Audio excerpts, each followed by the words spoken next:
Hey guys, welcome back. तो अपने first part में हमने आपको बताया था कि ये बर्ड हाउस आपको कैसे बनाना है कार्डबोर्ड की हेल्प से।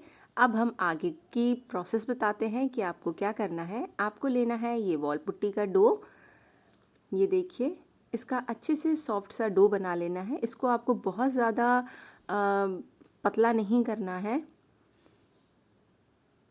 क्योंकि अगर ये बहुत ही पतला रहा तो आपको इस तरीके से रोल करके उसको उठाने में बहुत प्रॉब्लम होगी। बस अब ग्लू की हेल्प से इसके पीसेस कर करके आप इस तरीके से पूरे के पूरे हाउस को वॉल पुट्टी से कवर कर लेंगे। वॉल पुट्टी हमने इस पे कवर क्यों की है, उसका रीज़न सिर्फ इतना है, इससे थोड़ा सा हमारे जो ये हाउस है उसको स्ट्रेंथ मिल जाएगी, ये थोड़ा सा मजबूत हो जाएगा। आपको तो पता ही है कि बर्ड हाउस है तो हम उसे घर के अंदर नहीं रख सकते, हमें उसे घर के बाहर ही हैंग करना पड़ेगा। तो अगर ये सिर्फ कार्डबोर्ड का रहा तो हो सकता है बारिश में ये घर ख़राब भी हो सकता है। तो सिर्फ इसकी सिक्योरिटी के लिए हमने इसको वॉल पुट्टी से कवर कर लिया है।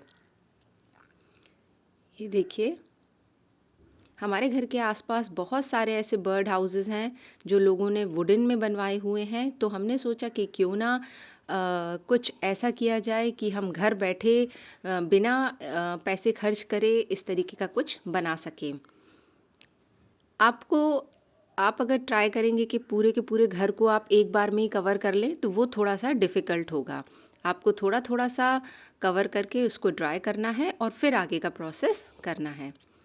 अब इसका जो ये अपर पार्ट है, ये देखिए, इसको हमने इस तरीके से फ्लावर्स बनाकर इसके शेड को कवर कर दिया है।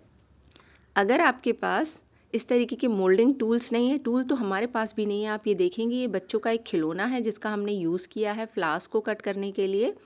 अगर आपके पास ये नहीं है तो आप इस छत को वॉल पुट्टी से भी कवर कर सकते हैं, और अगर आपके पास पिस्ता शेल्स हैं तो आप उससे भी इसको कवर कर सकते हैं। ऐसा नहीं है कि हमने फ्लावर्स रखे हैं तो आपको भी फ्लावर्स ही कवर करने हैं इसके ऊपर। ये देखिए, अब बस थोड़ा सा इसका डेकोरेशन का पार्ट रह गया था। इसके ये डेकोरेशन बिल्कुल ऑप्शनल है, अगर आपको सही लगता है तो आप कर सकते हैं, या आप कुछ और ड्रॉ करना चाहते हैं तो आप वो भी कर सकते हैं। इस तरीके से थोड़े से घर को ग्रीनरी ऐड करने के लिए हमने इस तरीके के पैटर्न्स को ड्रॉ कर लिया है। पर घर पे ये जो हमने इसके शेड के ऊपर ये फ्लावर्स लगाए हैं, इससे घर बहुत वेटेड हो गया था। इस तरीके से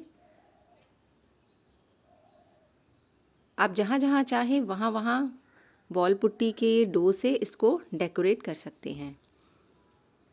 ये देखिए, एज इन ऐसा कुछ भी प्रॉपर टूल्स हमारे पास नहीं है। अगर आपको भी ये लगता है कि टूल्स नहीं है तो हम इस घर को कंप्लीट नहीं कर सकते हैं, तो ऐसा बिल्कुल नहीं है। ये देखिए, सारे जुगाड़ू काम से हमने अपने घर को तैयार किया हुआ है। ये देखिए, बर्ड हाउस बनाने का रीज़न सिर्फ यही था क्योंकि हमने ऐसा पढ़ा है कि बर्ड्स का ये ब्रीडिंग सीज़न होता है, तो उससे पहले हमने उनके लिए घर बनाकर रेडी कर लिया है।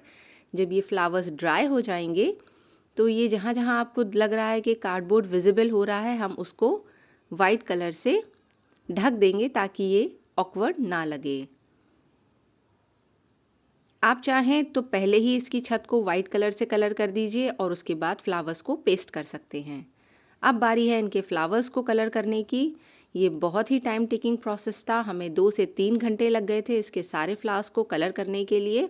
अगर आपको इतना हेक्टिक वाला काम नहीं करना है तो आप सिंपली इनके फ्लावर्स को, जो कलरफुल क्ले होती हैं, उससे कट करके डायरेक्टली पेस्ट कर सकते हैं। उससे आप इनके कलरिंग वाला ये जो इतना बड़ा वाला प्रोसेस है उससे बच सकते हैं। अब जब इसके फ्लावर्स कलर हो चुके हैं तो हमने अपने घर को भी कलर कर दिया है। ये देखिए, ये काफ़ी मजबूत है, लेकिन हाँ, आपको इसको गिरने से बचाना होगा। अगर ये गिरा तो टूट सकता है। ये रहा। इसकी कलरिंग में बहुत सारा टाइम हमारा गया है। 3-4 दिन में ये घर बनकर रेडी हुआ था। अब ये पिस्ता शेल्स को लेकर हमने अपने लिए इस घर में बाहर पेस्ट करने के लिए बर्ड्स लगा दी हैं। बर्ड हाउस है और घर के आसपास बर्ड्स ना मिलें तो कुछ अधूरा सा लगता है। हमने तो सिर्फ 3 या 4 ही बर्ड्स का शायद यूज़ किया है, आप चाहें तो इससे ज़्यादा का भी यूज़ कर सकते हैं। और ये देखिए, हमने इस तरीके का एक कार्डबोर्ड लिया है, उसमें इस लटकन को लटका दिया है ताकि जब हमारी बर्ड्स इस हाउस में बैठें तो हमें पता लग जाए कि बर्ड्स आ गई हैं। अब हम इस कार्डबोर्ड को अपने जो बर्ड हाउस बनाया है उसके नीचे पेस्ट कर देंगे। अगर आपको कार्डबोर्ड ना लगाना हो तो आप किसी पेपर या ग्लू की हेल्प से डायरेक्टली ही बर्ड हाउस के नीचे इसको पेस्ट कर सकते हैं, ये कम्प्लीटली ऑप्शनल है। अब चलिए बनाते हैं अपने बर्ड्स के लिए सीढ़ियाँ। इसके लिए हमने एक झाड़ू जो होता है उसमें जो स्टिक्स निकलती हैं उनका यूज़ किया है, जूट रोप में उनको फिक्स कर दिया है ग्लू की हेल्प से। अब ये सारी चीज़ें ऐसी हैं जो कम्प्लीटली ऑप्शनल हैं बर्ड हाउस में, पर ये सब बहुत सुंदर लगता है। अब इसमें भी अच्छे से आवाज़ हो तो हमने कुछ इसमें घुंघरू लगा दिए थे, ये देखिए घर पे पहले से पड़े हुए थे। और ये रहा हमारा फाइनल रिज़ल्ट। वीडियो अच्छा लगा हो तो लाइक करें, चैनल को सब्सक्राइब करें। बाय।